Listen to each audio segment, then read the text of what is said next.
ಸರಿ, ನೀವು ಕೇಳಿದಂತೆ ಮಾಸ್ತರ್. ವಿದ್ಯಾರ್ಥಿನಿ ಆರ್ತಿ. ಪ್ರೇಮಕತೆ ದೊಡ್ಡ ಕಥೆಯಾಗಿ ಬರೆಯುತ್ತೇನೆ.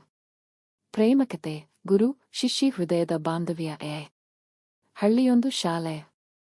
ಅಲ್ಲಿನ ಪ್ರೌಢಶಾಲೆಯಲ್ಲಿ ಓದುತ್ತಿದ್ದ ಹದಿಹರೆಯದ ಹುಡುಗಿ ಆರ್ತಿ. ಅವಳಿಗೆ ಓದಿನ ಮೇಲೆ ತುಂಬಾ ಆಸಕ್ತಿ. ಆದರೆ ಮನೆಯಲ್ಲಿ ಬಡತನ, ಹೊಟ್ಟೆಪಾಡಿಗೆ ತಾಯಿ ಕೂಲಿ ಕೆಲಸಕ್ಕೆ ಹೋಗಬೇಕಾದ ಪರಿಸ್ಥಿತಿ. ಆರ್ತಿ ಕನಸೇನು ಎಂದರೆ ಒಮ್ಮೆ ದೊಡ್ಡವರಾಗಿ ತಾಯಿಗೆ ಸುಖ ಕೊಡಬೇಕು.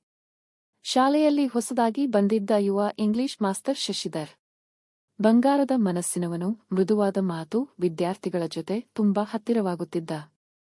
ಆರ್ತಿ ಸದಾ ಕ್ಲಾಸ್ನಲ್ಲಿ ಚುರುಕು. ಆದರೆ ಕೆಲವೊಮ್ಮೆ ಮನೆಯ ಚಿಂತೆಯಿಂದ ಅಳುವಳು. ಇದನ್ನು ಗಮನಿಸಿದ ಶಶಿಧರ್ ಮಾಸ್ತರ್ ಅವಳಿಗೆ ಹೆಚ್ಚಾಗಿ ಗಮನ ಕೊಡುತ್ತಿದ್ದ. ಹಗಲು ಓದಿಗೆ ನೆರವಾಗುತ್ತಾ ಸಂಜೆ ಅವಳ ಮನೆಗೆ ಪುಸ್ತಕ ಕೊಡುತ್ತಾ, ಆರ್ತಿ, ನೀನು ದೊಡ್ಡವಳಾಗಬೇಕು, ನಿನ್ನಲ್ಲಿರುವ ಪ್ರತಿಭೆ ನಿನ್ನನ್ನು ದೂರ ಕೊಂಡೊಯ್ಯುತ್ತೆ ಎಂದು ಧೈರ್ಯ ಕೊಡುತ್ತಿದ್ದ. ನಿಧಾನವಾಗಿ ಆರ್ತಿಯ ಹೃದಯದಲ್ಲಿ ಮಾಸ್ತರ್ಗಾಗಿ ಒಂದು ಅಜ್ಞಾತವಾದ ಆಕರ್ಷಣೆ ಹುಟ್ಟಿತು. ಓದಿನ ಬಗ್ಗೆ ಅವನು ತೋರಿದ ಕಾಳಜಿ, ಅವಳ ಜೀವನದ ನೋವನ್ನು ಅರಿತ ಸಂವೇದನೆ, ಇವುಗಳು ಪ್ರೀತಿಯ ರೂಪ ತಾಳಿದವು. ಒಮ್ಮೆ ಮಳೆ ಬಂದಾಗ ಶಾಲೆಯ ಆವರಣದಲ್ಲಿ ಆರ್ತಿ ಮಳೆಯ ಹನಿ ನೋಡುತ್ತ ನಿಂತಿದ್ದಳು. ಶಶಿಧರ್ ಬಂದು ಅವಳಿಗೆ ಒಂದು ಛತ್ರಿ ಹಿಡಿದು, ಮಳೆ ಚೆಲ್ಲುತ್ತದೆ, ಜ್ವರ ಬಂದು ಬಿಡುತ್ತದೆ ಎಂದ. ಆ ಕ್ಷಣದಲ್ಲಿ ಆರ್ತಿಯ ಹೃದಯ ತಡಕಿತು. ಅವಳಿಗೆ ಅವನು ಗುರು ಮಾತ್ರವಲ್ಲ, ಅವಳ ಹೃದಯದ ಹತ್ತಿರವಾದವನು ಅನ್ನಿಸಿತು. ಪ್ರೀತಿಯ ಒಲವು. ಆದರೂ ಆರ್ತಿ ತನ್ನ ಭಾವನೆಗಳನ್ನು ಹೇಳಲು ಹೆದರಿದಳು. ಸಮಾಜ, ಕುಟುಂಬ, ಗುರು ಶಿಷ್ಯರ ನಡುವೆ ಇರುವ ಅಂತರ, ಇವೆಲ್ಲ ಅವಳ ಮನಸ್ಸನ್ನು ಕಾಡುತ್ತಿದ್ದವು. ಆದರೆ ಮಾಸ್ತರ್ ಸಹ ಅವಳ ಮೌನವನ್ನು ಓದುತ್ತಿದ್ದ. ಅವನು ಕೂಡ ತನ್ನ ಹೃದಯದಲ್ಲಿ ಆರ್ತಿಗೆ ಒಂದು ವಿಶೇಷ ಸ್ಥಾನ ಕೊಟ್ಟಿದ್ದ. ಒಮ್ಮೆ ಪರೀಕ್ಷೆ ಮುಗಿದ ನಂತರ ಶಾಲೆಯ ಖಾಲಿ ಕೊಠಡಿಯಲ್ಲಿ ಆರ್ತಿ ಕಣ್ಣೀರು ಹಾಕುತ್ತಾ ಕುಳಿತಿದ್ದಳು. ಶಶಿಧರ್ ಬಂದು ಕೇಳಿದ, ಏನು ಆಯ್ತು ಆರ್ತಿ? ಆರ್ತಿ ಅತ್ತಕಟ್ಟುತ್ತಾ ಹೇಳಿದಳು, ಮಾಸ್ಟ್ರೇ, ನನಗೆ ನಿಮ್ಮಲ್ಲಿ ಒಂದು ವಿಚಿತ್ರವಾದ ಹತ್ತಿರಿಕೆಯ ಭಾವನೆ ಇದೆ. ನಾನು ಹೆದರ್ತಾ ಇದ್ದೀನಿ. ಇದು ತಪ್ಪಾ? ಮಾಸ್ತರ್ ನಿಶ್ಶಬ್ದವಾಗಿ ಅವಳ ಕಣ್ಣು ನೋಡಿದ. ಆರ್ತಿ, ಪ್ರೀತಿ ತಪ್ಪೇನಲ್ಲ, ಆದರೆ ನಾವಿಬ್ಬರೂ ಈಗಿರುವ ಜವಾಬ್ದಾರಿ ದೊಡ್ಡದು.